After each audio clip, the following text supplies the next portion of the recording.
أعوذ بالله من الشيطان الرجيم. بسم الله الرحمن الرحيم.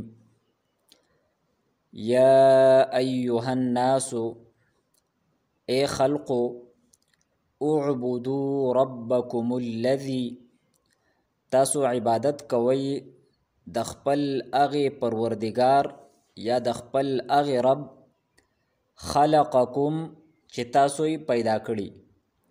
خلق یخلق معنی دا پیدا کول، خلقکم چې تاسو یې پیدا کړی یې، والذین او هغه کسان پیدا کړی دي من قبلکم چې تاسو نه مخکیو، لعلکم تتقون دې دپاره چې تاسو ځان بچ کئ د الله د عذاب نه.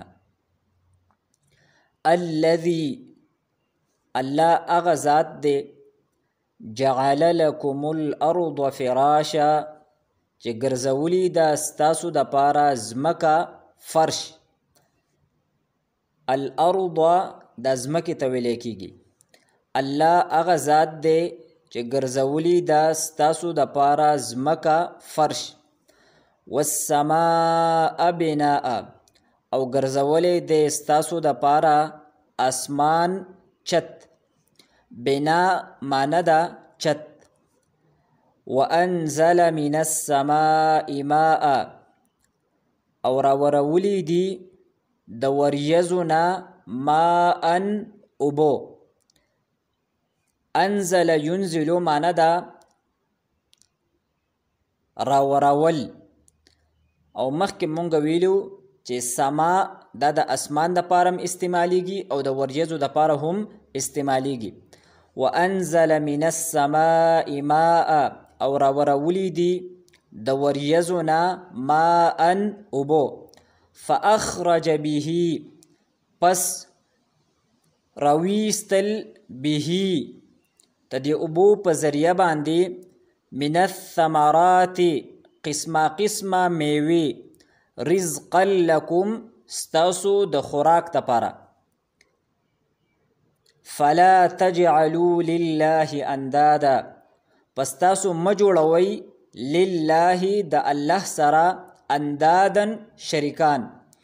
انداد دا جمع د ند ده او ند دا شریک ته ویلی کیږي.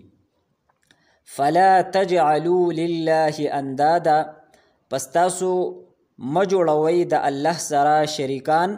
وانتم تعلمون او حال دا دی چې تاسو پوهیږئ چې دا هر څه د الله کوي.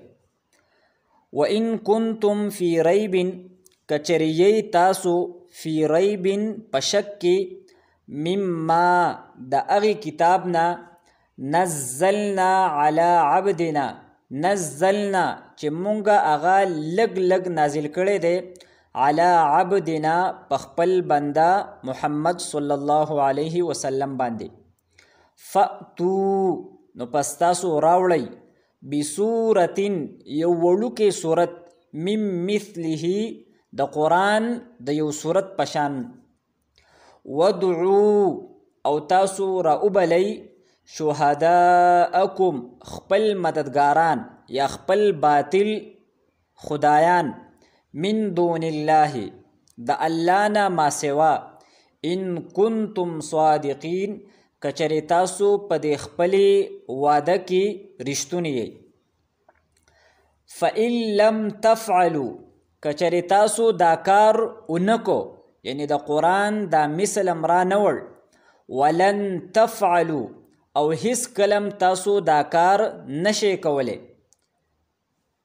فاتقوا النار التي پس تاسو ویریږئ یا تاسو ځان بچ کئ النار التي د هغې اور نه وقودها الناس چې د هغې خشاک د انسانان دي.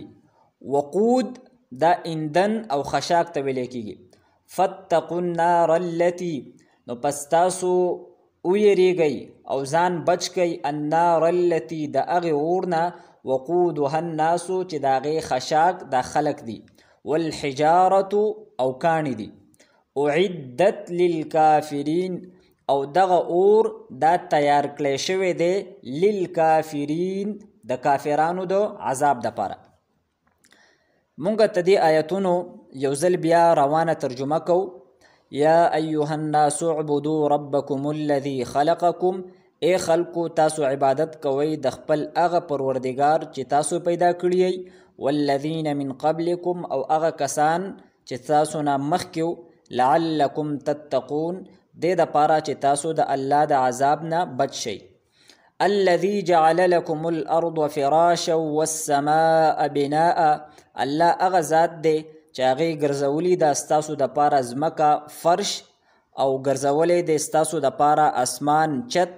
وانزل من السماء ماء، او راورولی دي د وریځو نه اوبه، فاخرج به من الثمرات رزقا لكم، بیا یې راوباسلي دي د دې اوبو په ذریعه باندې قسمه قسمه میوې ستاسو د رزق او ستاسو د خوراک دپاره.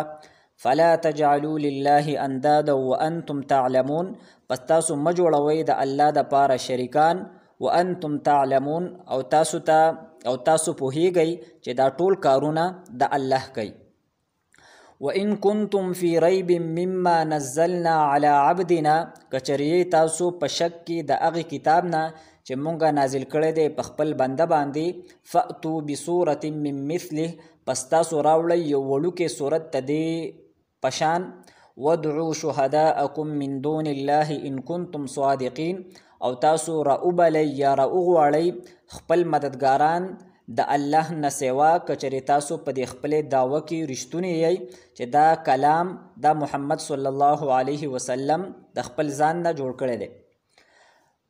فإن لم تفعلوا، کچرې تاسو دا کار اونکو، ولن تفعلوا او هیڅ کله تاسو دا کار نشئ کولی، یعنی د قرآن مثل تاسو نشئ راوړی، نو فاتقوا النار التي وقودها الناس والحجاره، نو تاسو ځان د هغې اور نه بچ کئ چې د هغې خشاک او ایندن د انسانان او کاڼي دي. اعدت للکافرین، او تیار کړی شوی دی د کافرانو دپاره.